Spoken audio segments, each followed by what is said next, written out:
Hello everyone, and welcome to Surveillance Report 63, where we are dedicated to keeping you private and secure with the latest news. This report recaps some of the most notable events in the last week, including some court updates from Google and Apple, a bunch of political news, and more. I am Nathan from The New Oil. Henry is away this week on adventures in privacy and security, but will be returning soon. This week, our affiliate link that we want to highlight is Simple Login. Simple Login is an email forwarding service. Basically, the way this works is you sign up for an account, you tell it what your actual inbox is, like your Proton Mail or your Tutanota or whatever, and then you can generate email addresses to hand those out instead of your actual email address. And you can give a new one to every single website if you want. So what this does for you is it allows you to hide your real email address from data breaches and attackers. It allows you to easily block spam, because once you start getting spam from one of those email addresses, you just delete it. It will help break up your marketing profile a little bit for all those data brokers. And the beauty is you can manage it all from your usual inbox, because it all forwards to the same inbox if you want it to. So it really doesn't make life any harder on your end. It's very easy to manage. Simple Login has a premium version that I believe is $30 a year, but their free version is extremely generous as well. So if you are not using a service like this, we definitely encourage you to check it out. Both Techlore and The New Oil have affiliate links with Simple Login. We will leave those in the description that you can use if you want to help support us and check out the program. And of course, we will also leave the regular non-affiliate link as well if you would prefer that. With that out of the way, let's get into data breaches. We're going to start off in China, where China says a foreign spy agency hacked its airlines and stole passenger records. China claims that this was a foreign intelligence agency and it happened in 2020, but they have declined to formally name who. That's pretty much all we know. They haven't really given us a whole lot of details on exactly who was targeted, what data was stolen, or why. But it is worth noting this story because it is extremely rare for China to admit to hacks like this. Our next data breach is probably one you've seen making the rounds. Robinhood has disclosed a data breach impacting 7 million customers. This attack occurred on November 3rd when, quote, a threat actor called a customer support employee and used social engineering to obtain access to customer support systems, unquote. The information stolen includes email addresses, full names, dates of birth, zip codes, and more. It's worth noting that not everybody was impacted for the same amount of information. 5 million people had this stolen, 2 million people had that stolen, stuff like that. But altogether, that's what was taken. According to Robinhood, this did not include social security numbers, bank account numbers, or debit card numbers, so fortunately that information is safe. But, full names, dates of birth, addresses, that's still probably enough to, steal somebody's credit, commit some fraud. Another article that we will include says the attackers also had access to internal company tools that could do things like disable two-factor, remove or add authorized devices, and more. So that is extremely troubling. I guess the moral here is, as usual, try to provide as little information as possible, freeze your credit, and just be careful with this kind of stuff. Unfortunately, there's not much you can do there if you want to trade stocks individually. Robinhood is really one of the easiest platforms around for that, but just be aware that they're kind of newcomers and they're, this is not their first data breach, so just be careful, I guess. That's all I'm saying. Our next story comes from Void Balor, hackers for hire, who were selling stolen mailboxes and private data. I'm going to quote the article. A hacker for hire group called Void Balor has been stealing emails and highly sensitive information for more than 5 years. It is believed that they were compromising these accounts by bribing insiders. However, I have questions about that because the affected individuals include Gmail, Proton Mail, Mail.ru, Rambler.ru, Yandex.ru, VK.com, which is kind of like Russia's version of Facebook for those who don't know, Telegram, and other corporate emails. I did reach out to Proton Mail and I asked them to clarify how this is possible because from what I understand of Proton's architecture is the insiders would not be able to access your inbox. But I did a little bit of research into this, and I don't see any indication that they stole individual login credentials, which I think would be the only way they'd be able to access Proton inboxes. So I don't know. If we hear anything, we'll update you. But as of yet, I've not heard back. I did just email them the other day, so it might take them a few days to get back to me. But as of yet, we haven't heard anything back. For the record, that is not me saying Proton's a honeypot, Proton's cracked, Proton's compromised, blah, blah, blah. That's not me saying that. I'm sure there is a logical explanation that the articles simply didn't cover, because you got to remember, a lot of these articles really don't give you details. They're not research papers. They're just, plain English, hey, this happened. So I'm sure there is an explanation, but as of yet, we don't know, and I'm hoping to get more. As I said, if I hear anything, I'll let you guys know. Back to the article. This group, Void Ballore, actually did expand in recent years to include things like passports and flight information, traffic camera snapshots, traffic police data like fines and vehicle registrations, weapon registration, criminal records, credit card history, bank account balances and statements, and tax service records. This was mostly focused on Russia. So, yeah, I mean, in case you can't tell by the mail.ru, Rambler, Yandex, VK, I guess the moral on that one is just remember, email was never meant to be secure. Email is not secure. Even like encrypted providers like Tutanota and Proton, they have their flaws. There are problems with the architecture of email, and anything you put in digital format, just be aware that it might become public. And our last data breach of the week, Costco has disclosed a data breach after finding a credit card skimmer on a single payment terminal at one store. So kind of a limited thing, but it's worth having on your radar. These kind of skimmers, this one collected name, card number, card expiration date, and CVV, which is that little 3-digit code on the back of the card. So all the information they need to use that card. So the reminder here is to pay in cash. Like I said, kind of a limited thing, but just a reminder that these things are out there. They happen all the time. My brother has had his card stolen like 4 times in the last few years, just from, people putting those at gas stations and stuff. So this stuff happens. Pay in cash. All right, with that, let's move into company news, and we're going to start with Google, who has won an appeal against a UK class action style suit seeking damages for Safari tracking. I'm going to quote the article. Google has won an appeal at the UK Supreme Court, avoiding what could have been up to a £3 billion, I believe that's pound, fine in damages had it lost the case. The litigation was brought by a veteran consumer rights campaigner who has been alleging Google applied a Safari workaround to override iPhone user privacy settings in Apple's Safari browser between 2011 and 2012. So basically, Google was tracking you on iOS Safari even if you told it not to, and this person was suing them for that. I'm going to quote the article again. The Supreme Court justices took the view that damage or loss must be suffered to claim compensation, and that the need to provide damage or loss on an individual basis cannot be skipped. In other words, compensation cannot simply be applied uniformly for loss of control of personal data for each member of the claimed representative class. So basically, you have to prove that you were actually damaged by this. You can't just say they weren't doing the right thing and, my data was collected even though it wasn't supposed to be. You have to prove you were actually impacted, which is the most ridiculous thing, because if somebody breaks into my house, I don't think I have to prove that they took anything in order to sue them for breaking into my house, but whatever. I'm going to quote the article one last time because there is some hope with this. It says, although the Supreme Court found in favor of Google, this was a case primarily about the legal mechanisms to bring such claims under the now repealed 1998 Data Protection Act, and not about the overarching rights and principles of data protection law.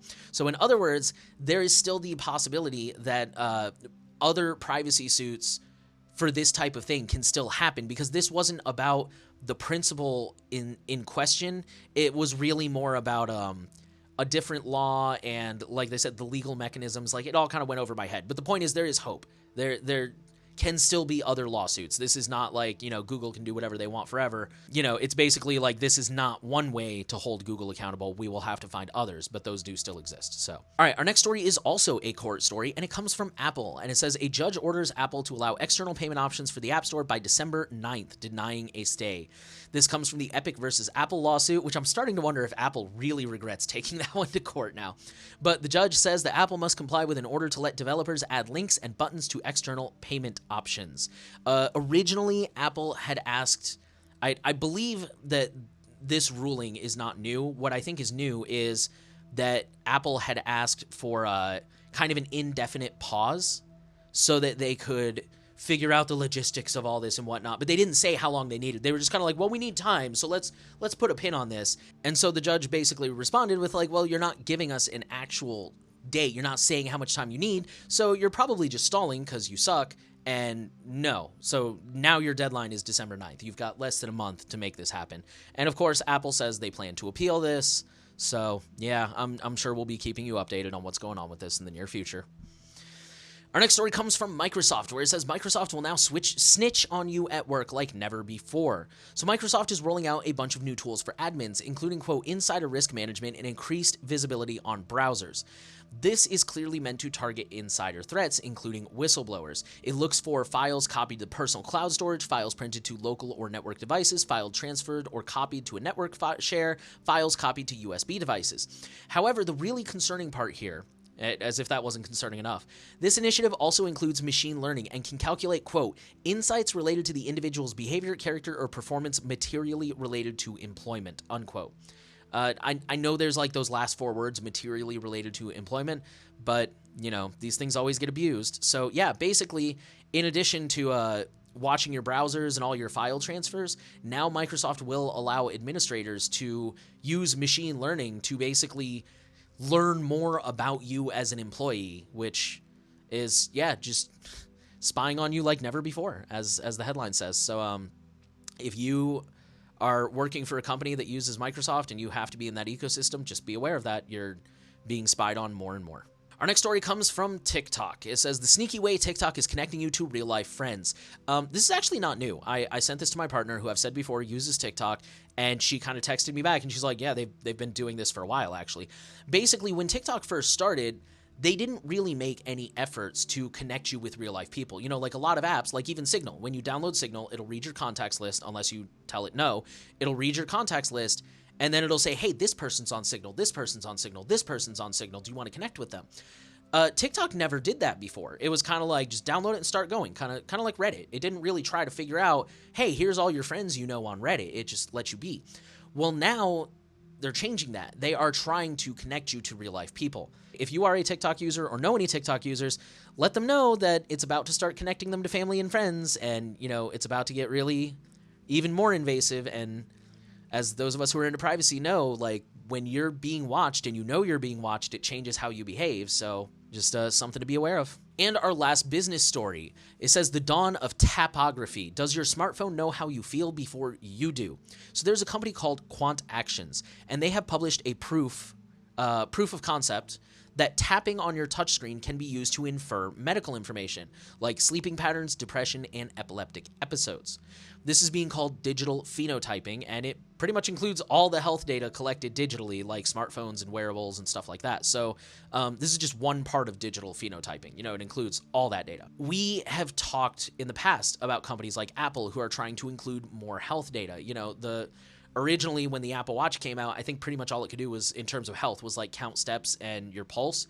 And now it can like calculate your blood sugar and like all kinds of crazy stuff. And, you know, again, we've also talked recently about how Apple's trying to like notice and diagnose things like ADHD and depression and stuff like that. Yeah, so I mean, like the tapping of your phone is the next frontier for that.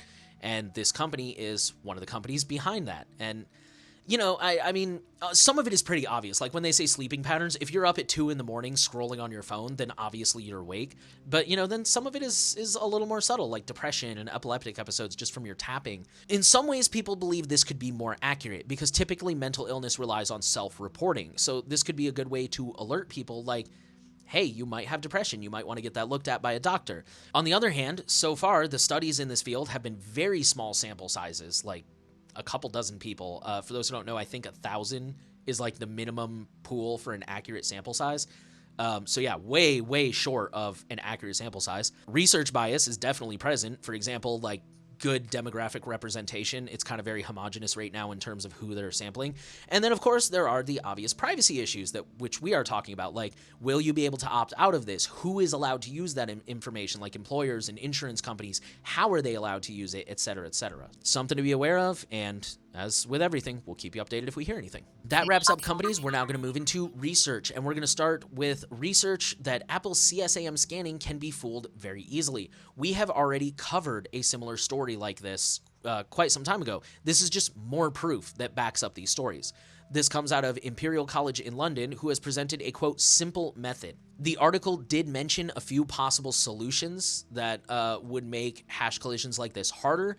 The problem is that all of those solutions either make the CSAM scanning less effective or they cause more privacy invasions due to like requiring more information about the photo or like spying more intently on individuals. There's kind of really no winning with this one because this is now what? I think this is the second one we've covered, but I'm pretty sure I've seen more stories about how this scanning is just not good. But it seems like there's really no good ways to fix that either. So, yeah. Our next story is called The Invisible JavaScript Backdoor. This is another one of those articles that kind of went over my head a little bit because he was very technical and he posted a lot of code. But if I understood correctly, I think what they were describing was the author of this post accidentally stumbled on a way to basically inject code into JavaScript that is invisible. Like, even when you're looking at the code, you can't see that it's there. So the JavaScript could still be carrying out commands, and you're looking at it, and you could look at it and be like, oh, it looks clean, it's not doing anything. But it is, because they found a way to make the commands invisible. So yeah, this is just more proof that JavaScript is dangerous, and you should disable it every chance you get, because JavaScript is so dangerous. Our next story is a survey about healthcare security. This comes from a cybersecurity company called Armis. They interviewed 400 IT professionals working in healthcare, plus 2,030, quote, general respondents. I'm not sure what that means, but yeah, so that was their sample size. That mostly focuses on these people's concerns relating to devices, security, data protection in the healthcare environment. There's a lot of statistics in here. So I definitely encourage you to go through, at very least skim it, check it out, because there's some good information. The big statistic that stuck out to me, 60% of IT respondents said that they had dealt with a ransomware incident in the last year at their organization. So more than half of IT healthcare workers have dealt with ransomware in the last year. That's really worrying.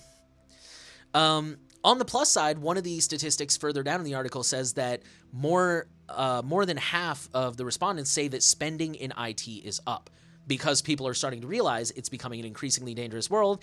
IT needs more money to be better equipped, to be better staffed, resourced, whatever, to fight off these invasions. So that's the good side. The spending is going up. And our last research story. EU pharmaceutical giants run old, vulnerable apps and fail to use encryption in login forms.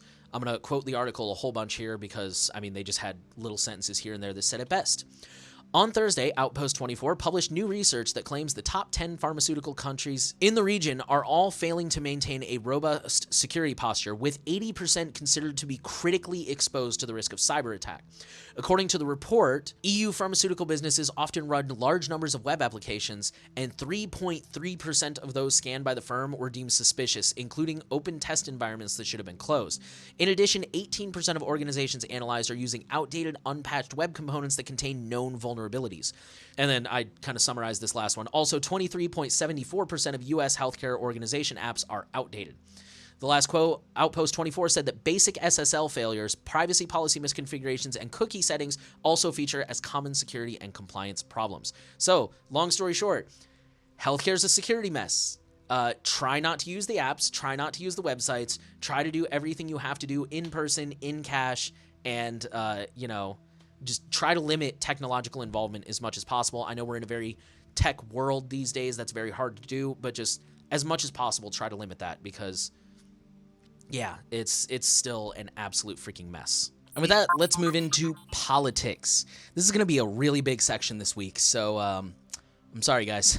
Bear with me. We're going to start off with a headline that says, hackers have breached organizations in defense and other sensitive sectors, security firm says. Quoting the article, suspected foreign hackers have breached 9 organizations in the defense, energy, healthcare, technology, and education sectors, and at least one of those organizations is in the U.S., according to findings that security firm Palo Alto Networks shared exclusively with CNN. In this case, the hackers have stolen passwords from some targeted organizations with the goal of maintaining long-term access to those networks. This appeared to be phase 1 of this attack. They are expecting more targets in the near future, and I believe they have not identified any kind of payloads or anything. So again, this is part 1 where they're just trying to get that access. They declined to identify the attackers, so they know who they are. They just haven't publicly stated it, and this story just illustrates that cyber operations are very prevalent. This is a personal opinion. I believe we are in the middle of a global cyber war. Like, I believe we are in World War I, but digitally. That's just my opinion. I've heard some people agree with me. I've heard other people be like, nah, that's overblown. But, so I mean, I'm not saying I'm right, but that's how I feel. So I think this stuff is happening all the time, and it's only going to keep happening because, everywhere is the Western Front right now. I think that's World War II, but still. Point being, this stuff is, whether we are in a cyber like world war or not, this stuff is extremely common, and you need to be aware of that. This next story was a little bit of a big one. It says the U.S. Treasury is buying private app data to target and investigate people. Quoting the article, 2 contracts obtained via a Freedom of Information Act request show that over the past 4 months, the Treasury acquired 2 powerful new data feeds from Babel Street, one for its sanctions enforcement branch and one for the IRS, Internal Revenue Service. Both feeds enable government use of sensitive data collected by private companies, not subject to due process restrictions. Critics were particularly alarmed that the Treasury acquired access to location and other data harvested from smartphone apps. So the first of these contracts allows the Office, I'm not quoting anymore, the first of these contracts allows the Office of Foreign Asset Control to track individual movements without a warrant. This information is gleaned from mobile apps, things like weather apps, and I mean, they didn't say this, but, things that typically these are things like weather apps and, just stuff like that seem harmless, and one of those third-party companies is sucking up all that location data and selling it to the government. The second one uses, quote, public-facing digital media records, unquote, to detect individuals and small business owners who are believed to be dodging taxes. And that public-facing digital media records includes things like Facebook and Twitter. And that's the one the IRS is using. So basically, the big issue here is, and this is not new, this is something we've been dealing with for a long time, the government is increasingly relying on these third-party companies to buy sensitive data, and that kind of gets them around warrant requirements. It used to be that if the IRS thought that somebody was dodging taxes, they had to go show a judge and say, here's our evidence and here's why we think this is the case, and then the judge will say, okay, here's a warrant, you can go search them, or you can go arrest them, or you can go get their bank records, or whatever the case may be. But increasingly, government agencies are just bypassing that altogether and saying like, well, hey, here's $10,000 to this private company who scooped up data that says this person is behaving a lot like a known tax dodger, so now we think that they're a tax dodger. It's just bypassing the legal protections that are supposed to be in place to keep the government in check. And then I'm not really going to go deep into this one because the story is very similar, but the headline says data broker Veriset gave bulk device-level GPS data to the DC government. This one is coming from EFF, and it's just kind of the same thing. The government is using these third-party companies to bypass the checks and balances that are in place and just pay their way, pay to win. They're just paying their way into getting the data that they're supposed to need a warrant for. Our next story, experts tout $2 billion in cybersecurity funding in Biden's infrastructure bill. So the reason we're commenting on this story, because we don't usually comment on stories that are in progress in terms of like laws and stuff, because this bill has passed Congress. And last I read in this article, it was on Biden's desk. So it's probably going to be passed. I don't think he's going to veto it. I think this was actually his idea. So the bill includes $1 billion in funding to various governments to help boost cybersecurity over the next 4 years. If you want to read the article, it will break down exactly how much money is going where, and it's just good to see that we're starting to take steps to improve our cybersecurity as a country. Our next story is also about a bill and a law. It says Biden signs bill to secure telecoms against national security threats. This is not the same bill as the previous one, if I understand correctly. I did try to check that. This is a bill that blocks U.S. companies from using FCC funds to purchase communications equipment and services that the U.S. government considers a national security threat. A lot of articles have been saying that this is basically the U.S. banning Huawei and ZTE. Like I said, not necessarily. They just can't use government money to purchase things from those companies. So, I mean, I don't really know how much companies use government money, so maybe that does effectively block those companies. Maybe not, but yeah, it's that's what the actual text of it says. Our next story is an update. It says Missouri apologizes to 600,000 teachers who had Social Security numbers and private information exposed. So this was a story we discussed previously about a reporter who had noticed that if you viewed the source code of a government website, a state website, then you could see all this sensitive information. And this reporter responsibly disclosed this to the relevant parties who are idiots and promptly tried to sue him and threaten him by saying he was a hacker and he broke the law and blah, blah, blah, blah, blah. So unfortunately, we don't have any kind of update on that part of the story in terms of what's happening with that reporter and whether the government has pulled their heads out of their rear ends or not.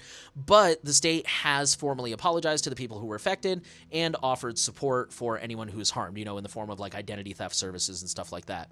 All I can think of is the legendary video from South Park if in the Deepwater Horizon episode where it's just the CEO just, we're sorry. We are deeply sorry. We're sorry. All right, our next story comes out of New York, and it's a really quick one. The title says it all. It says, New York State requires private employers to notify employees of electronic monitoring. That's pretty much it. So now in New York, employers have to let their employees know any electronic monitoring they do, whether that's spyware on the computer or like security cameras at work. Pretty straightforward. With that, we will go to the EU, where the first story says Commission proposes a trusted and secure digital identity for all Europeans. I'm going to quote the article. The Commission today proposed a framework for a European digital identity which will be available to all EU citizens, residents, and businesses in the EU.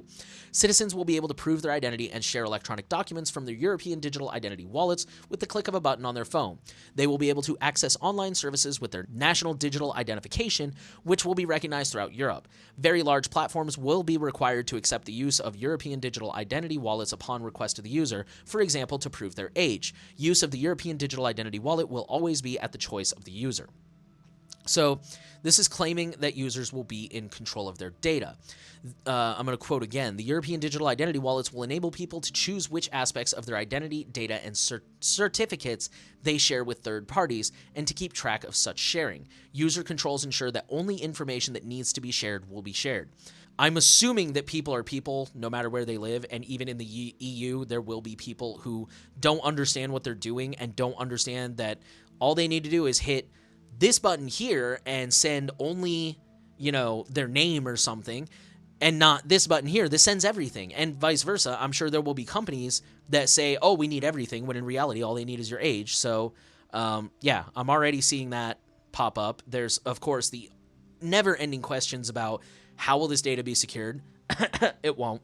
Who are they going to sell access to? Where are they going to pull this data? Who's going to have access to it?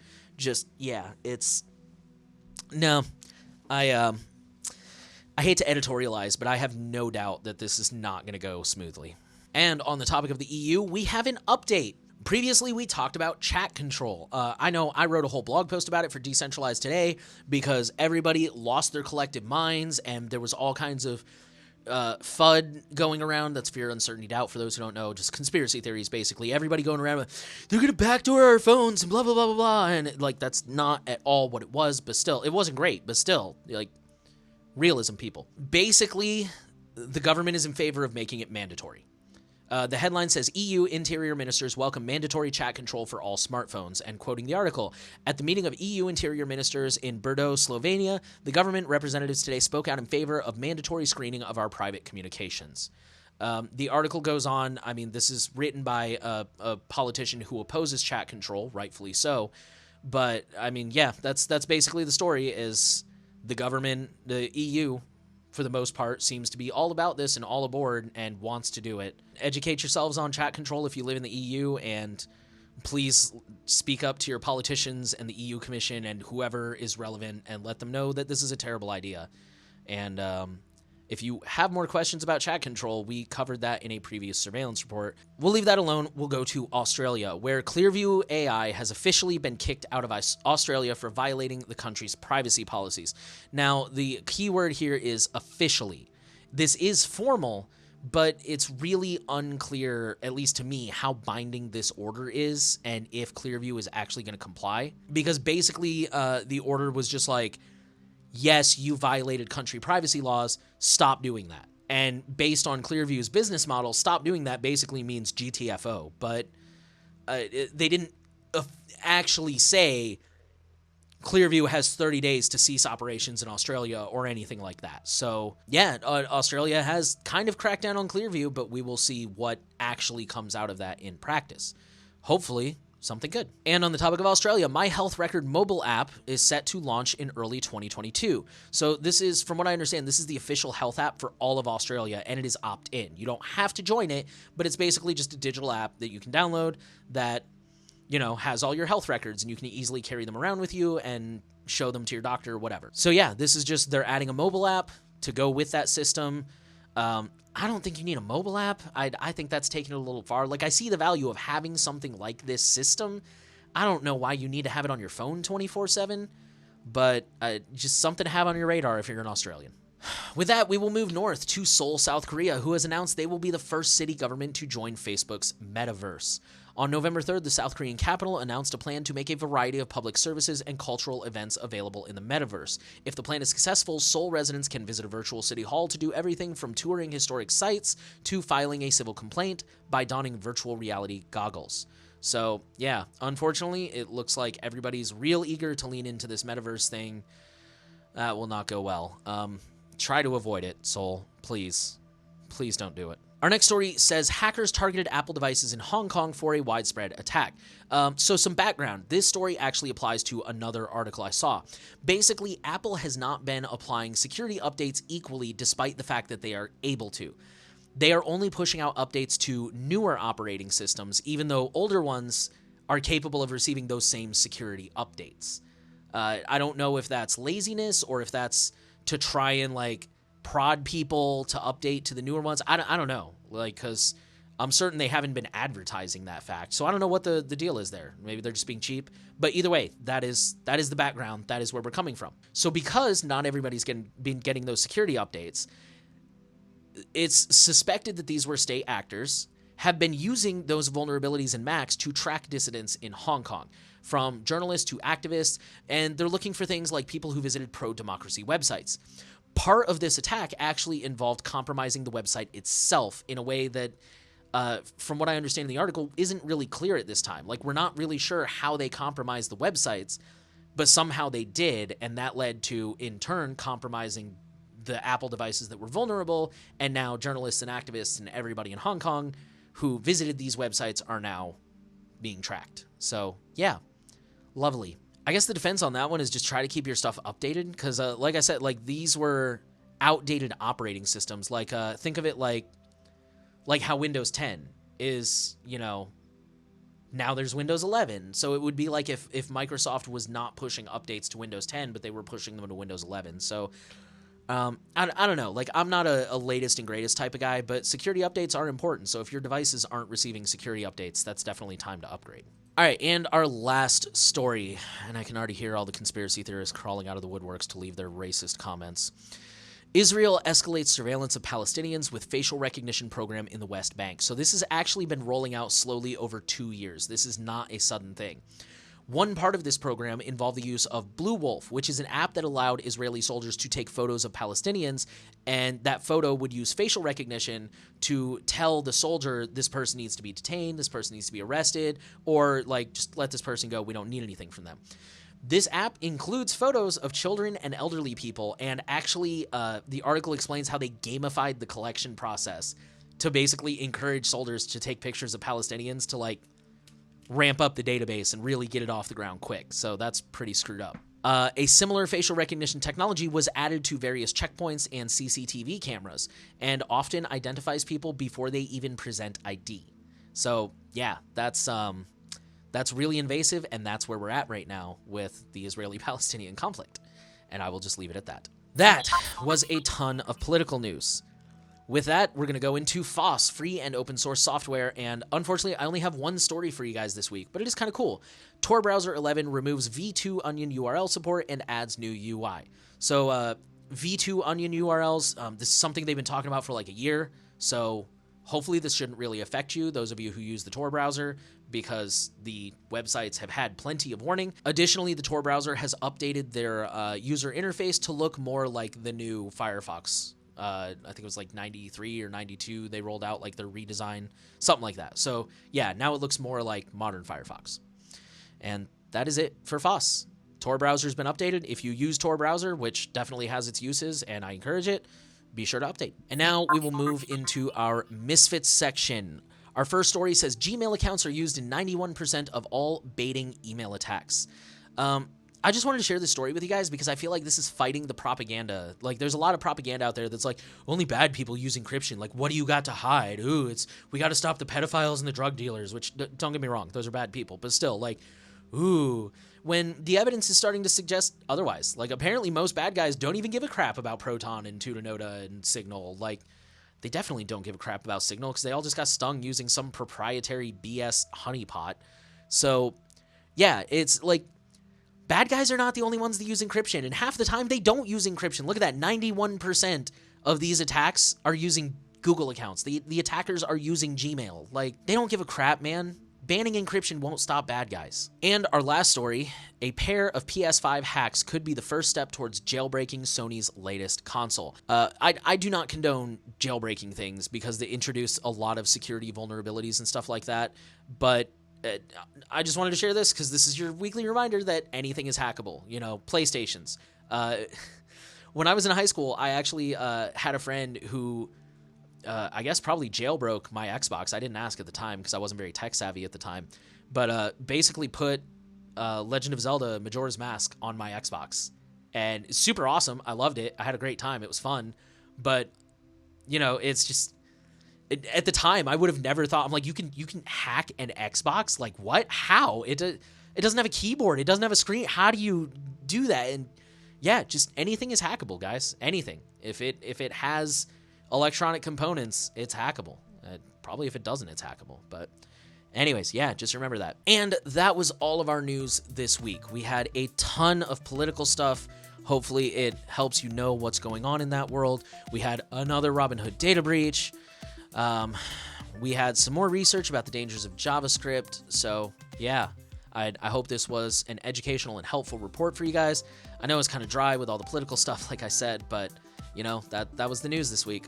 A reminder, our affiliate link this week is Simple Login. If you are not using email masking, I highly encourage you guys to check it out. It's life-changing. It'll really clean up your inbox. It'll help protect your privacy a little more. And again, you can check out Simple Login for free. They do have a free tier that's amazing. Or if you want to support us a little bit and support them too, you can use an affiliate link and help support us. We want to thank you for listening to Surveillance Report. We are so happy to know that you're trying to stay safe and up to date out there. The final thing we want to ask of you, as always, share the podcast around. Make sure you're subscribed.